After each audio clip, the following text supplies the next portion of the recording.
নিজের চোখে দেখা। কিছুদিন আগে একটা জানাজা পড়িয়েছে, খোদার কসম করে বলছে 6:30 ইন্তেকাল করেছে। হসপিটালের বিল দেনেওয়ালা নাই, 4 সন্তান। অ্যাম্বুলেন্সে ঘরে ঘরে আসবে, 1000-1200 টাকার বিল দেনেওয়ালা নাই।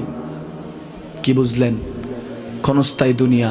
মুমিনের কম থাকলেও আমি বলি, কেউ যদি এসে বলে হুজুর একটু দোয়া করেন, খুব পেরেশানিতে আছি, আমি তার হাত চুমু খেয়ে বলি তোমাকে মোবারকবাদ, আল্লাহ তোমাকে ভালোবাসে। পেরেশানি তো মালিক দেয়, এই জন্য এটা রহমত মুমিনের জন্য। পেরেশানি দেয় যখন ফেরেশতারা বলে আল্লাহ চাইতেছে চাইতেছে, টাকা পয়সা চাইতেছে, বলে এটা কি? বলে ফাসেক, দে বিদায় কর, বিদায় কর। তার চাওয়া আছে, বিরক্ত লাগে, বিদায় কর, কি লাগে দে। আল্লাহ 10 কোটি দিয়েছে, 100 কোটি দে, বিদায় কর।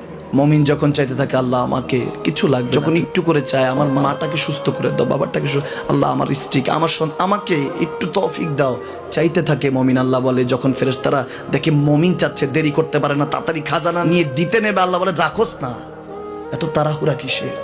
তার চাওয়ার মধ্যে তো প্রেম আছে, একটু চাইতে দেস না। থাকুক না মুমিন আর একটু পেরেশান, থাকুক না, থাকতে দেস না, একটু থাক, একটু থাক। পেরেশানিতে রেখে আল্লাহ মজা নেয়, মহব্বত নেয়, মুমিনের অন্তর থেকে খুশবু নেয়। আল্লাহর বড় মায়া, মুমিন যখন চায় আল্লাহ তখন মায়ার নজর নিয়ে তাকায়, হায় হায় আমার বান্দা, সুবহানাল্লাহ।